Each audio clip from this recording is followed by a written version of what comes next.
On September 27, 1987, every coastal radio in northern Norway picked up a storm warning, dated 2 days later a day, that never came. The wind arrives first, always. It is more of a presence than a sound, a vast, cold breath from the Russian Arctic that has spent days gathering speed across the dark expanse of the Barents Sea. It glides across the water, smelling of diesel, crushed shells, and a terrifying emptiness. It reaches the Skarvøy lighthouse at exactly 12:13 a.m. The ancient stone tower, standing guard on a tiny island just big enough to hold its base, absorbs the shock of the wind like a ship taking a heavy wave. The glass of the lantern room hums a low, deep note, a sound felt in the bones before it is heard by the ear. Inside the lantern room, where brass gleams under the careful watch of generations of keepers, Elias Hansen is a bundle of nervous energy. 19 years old and thin as a flagpole, he is in the middle of his lonely midnight watch, a position of solitary responsibility. He logs drops in the barometer in a cloth-bound book older than he is, leather cover soft and cracked, smelling faintly of pipe tobacco and lamp oil. The paraffin heater ticks with the steady rhythm of a slow metronome, a contrast to the silent Arctic night. Outside, the Aurora borealis drapes green silk across the sky, a silent, flickering curtain of light that seems to defy physics, appearing both far away and right overhead. Everything feels ordinary, part of the routine of a lighthouse keeper's life, until the teleprinter coughs. The machine is an old Siemens and Halsk, a relic of post-war German engineering, its paint the dull beige of hospital corridors. Tonight, it chatters out a forecast that no one could have foretold. The mechanism rattles, the type hammer punching the paper strip with force. The message is short, harsh, and impossible. A storm warning. Valid 29, September 1987. Do not approach the sea. Elias blinks, his mind quickly checking the calendar. Today is September 27. The 29th will come, of course, but it should be a quiet, unremarkable Tuesday. What makes the message truly chilling is the certainty of the date, a finality that feels less like a forecast and more like an ultimatum. Worse, the paper strip, as it emerges from the printer, is unnervingly warm, as if someone just breathed on it, or worse, held it close to a feverish chest. He reaches for the high-frequency radio set, his link to the mainland. His job is to share weather data and relay warnings. He needs to confirm the source of this strange message. He keys the mic, speaking the station's call sign and the query into the darkness. Skarvøy radio to Tromsø. Request confirmation of 29 SCP-87 forecast. The HF set returns only his own voice, delayed 12 seconds, flattened and strangely distorted, as though spoken through a pipe buried deep in the earth. It is an echo with the texture of cold iron and the distant roar of a massive wave breaking far beneath the floorboards. There is no reply, no static, no sound of another human operator. He is broadcasting into a void. He turns from the radio, unsettled by the profound silence of the airwaves. As he looks up, the Aurora borealis rearranges itself. The green silk coalesces into the same block of text, green letters drifting like phosphor smoke across the sky. The impossible forecast is written in light, a fleeting, glowing message across the cosmos. It burns itself into his retina. Do not approach sea. The teleprinter, ignoring the lack of a reply from Tromsø, repeats the broadcast. Every 11 minutes, the message is resent. Each copy is hotter than the last, the paper's temperature rising in an unnerving, linear progression. The third strip burns his fingertips, leaving a faint, stinging mark. By the fourth, he smells not just the heat of the paper, but the distinct, terrible stench of low-tide mud and diesel oil mixed inside the cellulose itself, the smell of a recently capsized fishing vessel. He drops the tape into the steel sink, a heavy porcelain basin used for washing oil lanterns. Steam rises, not the dry steam of hot paper, but a thicker metallic vapor, carrying a distinct taste of iron, like the air after a lightning strike, or more disturbingly, the taste of old, dried blood. At 12:58 a.m., the official logbook, the very book containing his precise, controlled handwriting, the book which lies closed on the table, opens without human help. The cover lifts, the spine cracks, and the pages rustle, turning to the current day's entry. Ink still wet, viscous, and the color of the mud he smelled in the paper writes itself into the space reserved for observations. The script is recognizably his own, precise but hurried, as if written by a hand in absolute panic. I will die of exposure at 4:44. I have seen the clock stop. Elias snaps the book shut, tying it with marlin twine, the kind used to bind nautical cables, securing it with a knot so tight it bites into the leather. He backs away slowly, heart pounding against his ribs, a frantic rhythm in the quiet room. The lighthouse keeps breathing, the slight groan of the stone tower under the wind, the heater ticks, the Aurora watches. He is afraid to look at the brass clock, the chronometer that keeps the lighthouse time, the unblinking eye of his duty, because he knows, with a certainty that chills him far beyond the Arctic air, that the minute hand is already leaning toward 4:44, as if pulled by a terrible, relentless tide. The air thickens with unspoken questions. If the clock stops, does time cease? If the forecast is sent from the future, is the future inevitable? The silence on the radio is no longer an absence of noise, but a roaring confirmation. There is no one else in this time. He is utterly, existentially alone.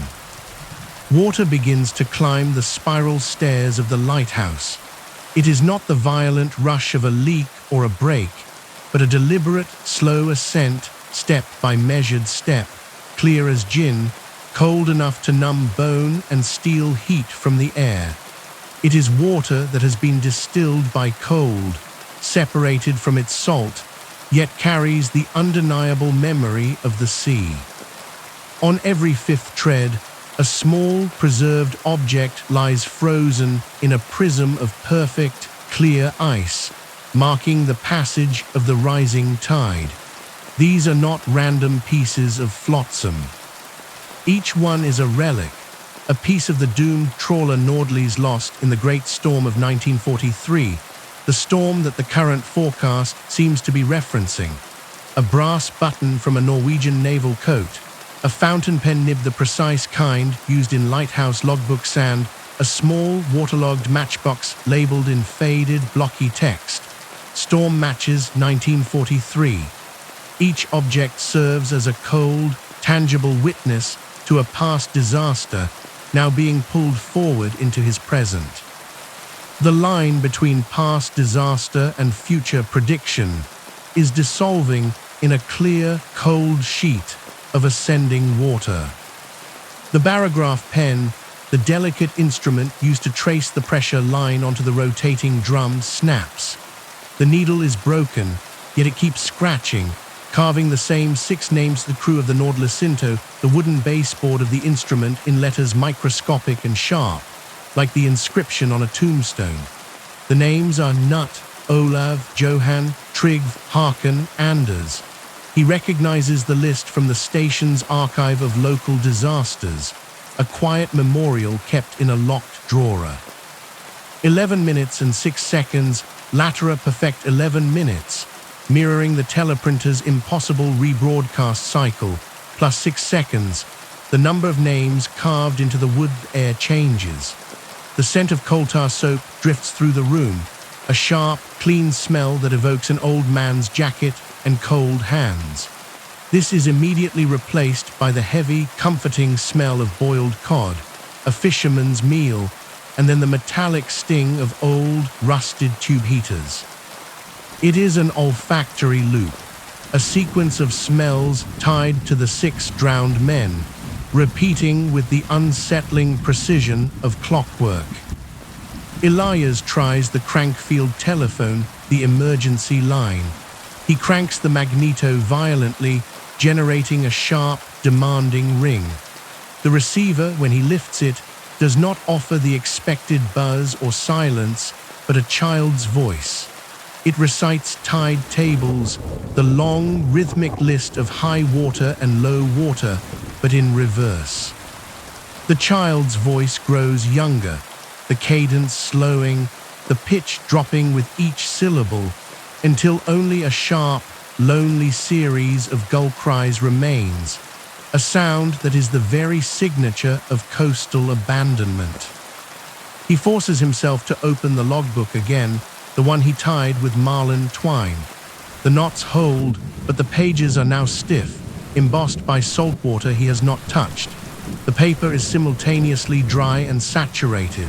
He reads future entries dated September 29, 1987, a day that still refuses to exist. The entries detail the storm in sickening meteorological specificity. Pressure dropped to 940. Wind force increasing to 12, north to northwest. Visibility 0. The handwriting is his own, but the observations are impossible, pre-written by the storm itself. Outside, the Aurora thins. The great green curtain collapses into a single white vein across the sky. It is pulsing Morse code, slow and deliberate, spelling his name, Elias, but in an archaic rhythm, a pattern that seems to belong to languages never spoken by the living syntax of the drowned, a communication channel used only between the sea and its victims. The air crackles with the cold, alien light of the white aurora. At 4:01 a.m., the impossible happens. The world outside the lighthouse walls suffers a catastrophic physical rupture. The horizon tilts not subtly, but violently, like a painting falling off a hook. The entire ocean drains. It is a sudden, terrifying vertical withdrawal, like a gigantic bathtub unplugged by an invisible, indifferent hand. The noise is not the expected thunderous roar, but a vast, wet slurp, a sound of massive suction. Elias clings to the brass rail of the lantern room, his knuckles white, watching in stark terror as the sea level drops, a vertical waterfall of impossible scale. It drops thousands of meters in seconds, exposing the abyssal plain. The seabed glistens under the sickly white glow of the focused aurora, vast, chaotic landscape of kelp-slick stones, hydrothermal vent chimneys, and staggering trenches. Flopping fish, strange, deep-sea creatures, lie scattered and dying, their gills gasping in the empty air. The most shocking sight is a field of drowned radio sets, hundreds of them, all types and vintage trawler radios, lifeboat transmitters, even massive naval sets. They are scattered across the exposed mud, an antenna graveyard stretching to the horizon. All of them are still glowing orange, tuned to a single shared silent frequency, 2182 kilohertz, the International Maritime Distress Frequency. The sheer density of lost voices and silence is overwhelming. Whales lie beached, leviathans gasping in the vacuum of air. Their breath fogs in short patterns that Elias almost recognizes. The international Morse signal for SOS, their final, massive breaths are cries for help. Hugged against the base of the island, standing on the newly exposed sand, is a minesweeper from 1943. It is perfectly preserved, its wooden deck and grey paint still pristine, a ghost ship from the past. Its helm clock is frozen at 4:44 exactly, the critical minute of his predicted death. The brass on the binnacle and the bell is polished not by a deckhand, but by decades of silent, abrasive sand scour as the currents swept over the deep. The ship is named Ariadne. He descends the winding staircase, the air now smelling of mud, decay, and ozone. He walks out onto the causeway, the narrow stone path leading from the light to the main island. He counts 444 steps. With every single footfall, the depression instantly fills with crystal clear salt water, so that his trail disappears behind him like a sentence being erased from a blackboard. He is leaving no trace, walking a path that is immediately being consumed by the water's memory. The sensation of the cold water filling his boots is unnerving. It is the sea inside his footprint. 40 meters below, wedged securely between two titanic boulders of granite, the trawler Nordlys waits. It is not crushed, but settled. Its mast is tilted at the exact same angle as the lighthouse lantern, a mirror geometry of the living and the lost. Its flag, a tattered Norwegian tricolour, is bleached to the colour of bone. The name on the hull is still legible, preserved not by the paint itself, but because the salt and pressure have preserved the shadow of the paint, a ghost inscription etched into the wood. 6 hooded figures stand on the deck of the Nordlys. They are utterly still, backs to Elias, listening to a frequency only the drowned can hear, a transmission of pure cold. Elias boards the trawler. The planks are strangely warm, as if they were sun-bleached moments ago on a summer day. The air is still, the silence absolute. In the ship's cramped radio shack, a 1940s Lawrence transmitter glows dull orange. Its dial is locked on 2182 kHz. The speaker crackles, delivering the same impossible forecast, the voice a mix of static and the sound of waves breaking in reverse. The ship's logbook is open. The final entry says the following: "Tell my son, Elias, the sea remembers."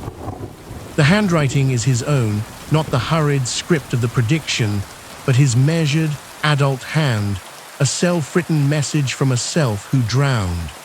Elias realizes the 6 men on deck are the lost crew of the Nordlys. They are waiting for him to complete the log, to complete the disaster. He is a message from the future, delivered to the past, in the present, to complete a loop of time and water. The Nordlys crew were the ones who received the 1987 forecast in 1943, and they were the ones who sent it forward. The sea demands closure. The 6 figures turn as one. Beneath each hood, Elias finds his own face, older, paler, utterly dead. Their eyes are like tide pools reflecting nothing but the star scour and the distant, impossible white Aurora. The resemblance is not just facial. It is him in 6 distinct stages of advanced decomposition, 6 degrees of surrender to the deep. They place a fountain pen in his hand of the same kind whose nib he saw frozen in the ice on step 5. The pen is cold, heavier than lead, a tool of finality. Together, the 6 voices speak, voices layered like a shortwave echo bouncing off the ionosphere, all saying the same mantra: finish the forecast, complete the loop, break the loop. He opens the blank page in the Nordlys logbook, the page dated September 29, 1987, a day that never existed in 1943, but which these men had recorded, an echo of the future. He understands the trap. He is the author of the storm. If he writes the word storm, the water walls will climb again, fulfilling the original forecast. If he writes the word calm, the sea will still climb, only slower, in an ironic, delayed fulfillment. The sea does not distinguish between instruction and description. It only obeys the written word. He looks at the blank paper, the final space in the final entry. He realizes the loop is not broken by opposing the sea, but by giving it no instruction at all. He writes nothing. Instead, he signs the page with a small crescent moon, the shape of the burn on his fingertip from the third hot teleprinter strip. It is a symbol of tide, of something that is not static, that waxes and wanes. He leaves the rest of the page absolutely blank, giving the sea no command, no prophecy, and thus no power over the future. The Lorentz valves on the radio transmitter implode one by one, tiny suns pinched out. The speaker vomits a deafening wall of white noise that resolves into the sound of every wave that has ever broken on the Norwegian coast, compressed into 10 seconds, then silence. The 6 hooded men lower their heads as if receiving grace, step over the rail of the Nordlys, and float downward like feathers, disappearing into the dark, exposed abyss below the seabed. A rumble begins, not of thunder, but of vast geological hydraulics. The invisible plug is pulled back in. Water walls rise on every side, higher than cathedral windows, colossal, crystalline. He sprints the causeway against his time, counting 777 heartbeats, each beat described by a specific sensation. The metallic taste of iron at beat 44, the scent of boiled cod at beat 111, the sound of gulls in Morse at beat 222. Halfway uphill, the walls collapse inward.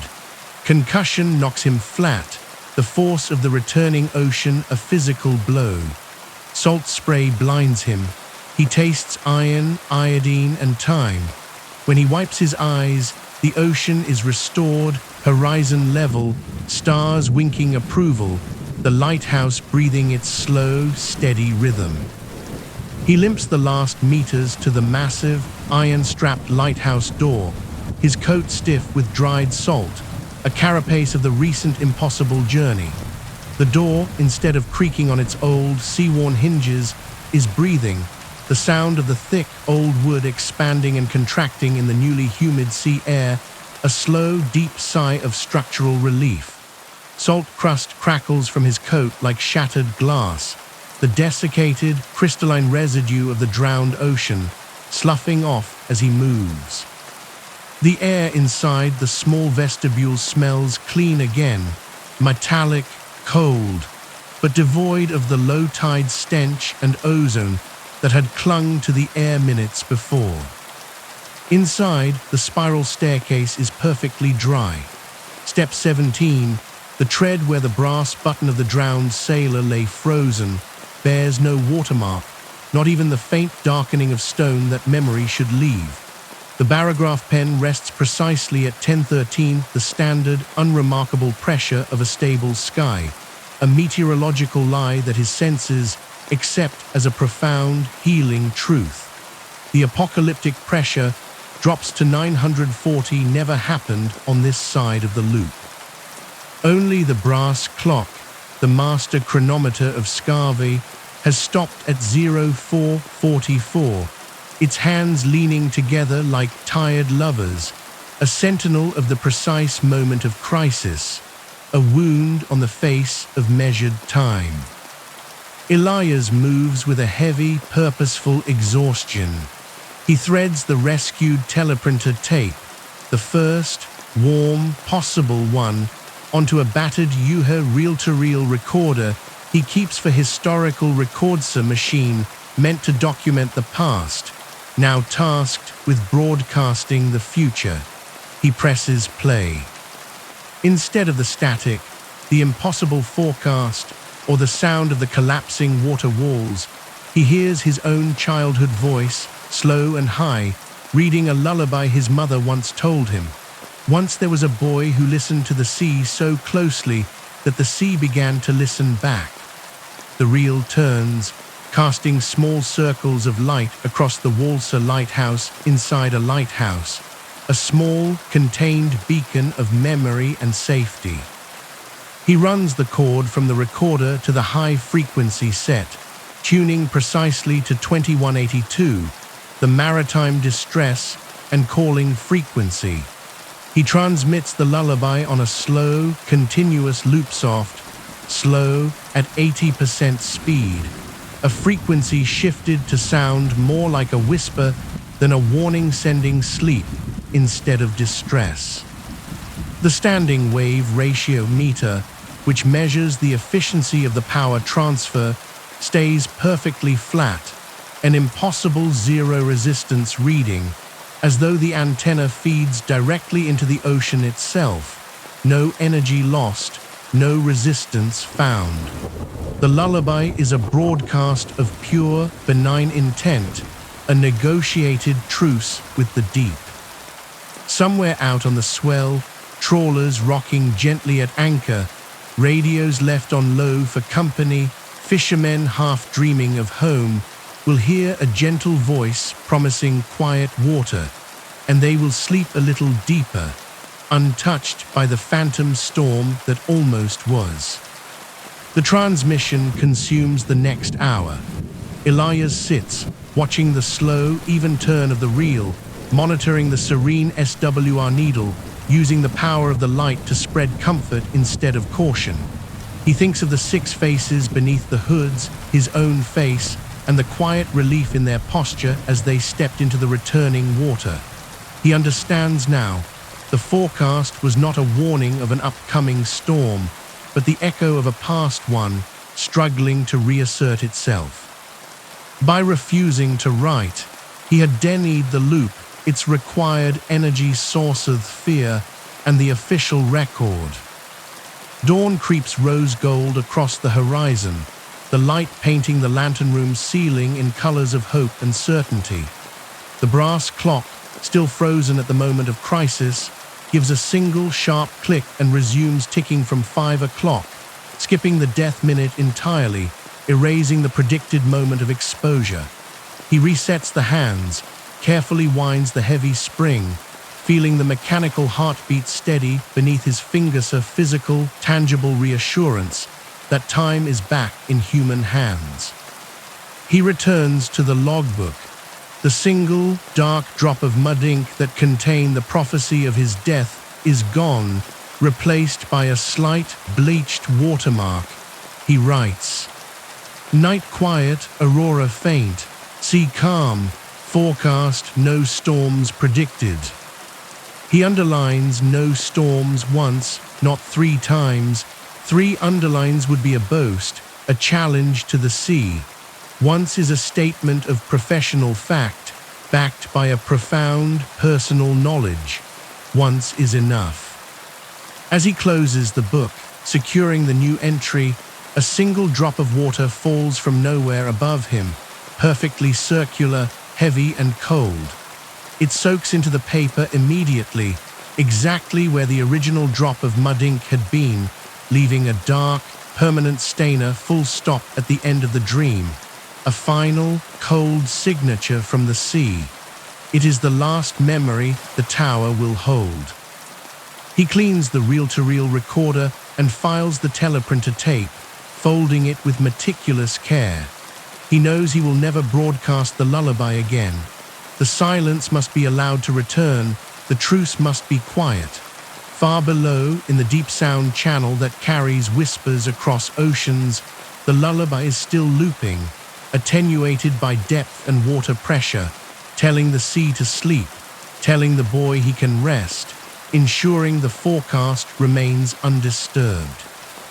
Elias Hansen, the Skarvøy lighthouse keeper, simply waits for his relief to arrive, ready to report a quiet, unremarkable shift.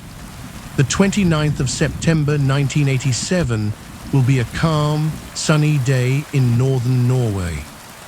And somewhere in a trawler off Lofoten, the Sea Witch, a young radio apprentice named Christopher, barely 20, drowses at 3 a.m., his headphones crackling with soft static. He is slumped over the communications desk, exhausted from a double shift after the main operator fell ill. The Sea Witch is riding a gentle swell, the kind that makes the boat feel less like machinery and more like a great, slow beast breathing. The sea is an uncharacteristic flat black, reflecting the cold, high stars like scattered diamonds. Christopher dreams. It is not the usual restless, salt spray and diesel dream of a fisherman. He dreams of a voice, quiet and persistent, that says, "Once there was a boy who listened to the sea so closely that the sea began to listen back." He is dreaming of a lighthouse on an island that is simultaneously massive and small, a beacon throwing a slow, rotating cone of light across impossible landscapes. In the dream, the lighthouse is silent, except for the insistent, rhythmic ticking of a brass clock, a sound that seems to originate not from the clock face, but from the granite foundation beneath. He sees a teleprinter strip, the paper glowing with an internal heat, and a young man with eyes far too old for his face, placing the strip not in a trash bin, but carefully, reverently, into a steel sink, where it releases a small, sweet plume of steam, smelling faintly of his mother's kitchen. Christopher stirs, the headphones slipping slightly. The dream shifts. Now he is standing on a vast, drained seabed, the floor of the Arctic stretching away into a white, pulsing horizon. There are 6 figures wearing oilskins and hoods, standing on the deck of an old, deep-sea trawler. Their faces are obscured, yet he knows them. He knows them as the deep-drowned, the permanent crew of the ocean floor. They are waiting for a final word, a written command to determine their fate and the fate of the sea. The white vein of the Aurora in the dream is still spelling the name Elias in reverse Morse code, but underneath that, a second, softer message is being broadcast: sleep, safety, shelter. Christopher feels a deep, visceral urge to wake up, to check the radio log, to confirm the coordinates, but the voice holds him captive, pulling him deeper into the narrative of the water. He realizes the 6 men are not menacing, but mournful. They are not waiting for a storm, but for permission to rest. The dream Elias, the tired keeper, opens the logbook of the drowned ship. He sees the blank space and the pen in his hand, the opportunity to write the final, calamitous word. Instead, he simply draws a crescent moon, a symbol that speaks of the tide's inevitable return, but also of its cyclical natureno end, just renewal. As the moon is drawn, the 6 figures on the trawler Nordlys turn their backs on the written word and step quietly into the abyss. There is no splash, no ripple, only the sound of a single, slow, comforting wave breaking softly on an imaginary shore. The colossal, impossible water walls that define the drained ocean begin to rise, then fall, dissolving back into the continuous, level line of the horizon. Christopher shifts again in his bunk, and for a moment he is almost awake. The static in his headphones is not static at all, but a faint, slow broadcast on 2182 kHz, the international distress channel, yet conveying no distress. It is a lullaby, a simple, slow, reedy tune recorded on old tape, transmitted with perfect, unresisted power. The lullaby speaks of quiet water, of home fires, and of a boy who made a truce with the North Atlantic. The rhythm of the beacon, the faint, distant electronic pulse of the navigation system accompanies the lullaby, ticking softly, marking time accurately, steadily, proving that the world is anchored, that coordinates hold true. He wakes slowly, the lingering scent of coal tar soap and boiled cod fading from the cabin air-ghost sense of the 6 men. He checks the chronometer, 3:07 a.m. The night is quiet. The barometer is holding steady at 10:13. The sea is calm. He reaches for the radio to switch off the headphones, but pauses. The lullaby is still there, a soft, slow hum that is not music, but a texture of peace. He understands, in the deep, wordless way of the coastal people, that this broadcast is not an official forecast, but a necessary truth. It is the sound of the storm being held at bay, the sound of the sea being told to sleep. He leaves the headphones on, tuning the volume down so it is barely perceptible, a heartbeat of quiet assurance. He goes back to his bunk, and this time he falls into a deep, dreamless rest, the kind of rest that only comes when a great fear has been diverted. The forecast is calm, the loop is a lullaby, the brass clock is ticking.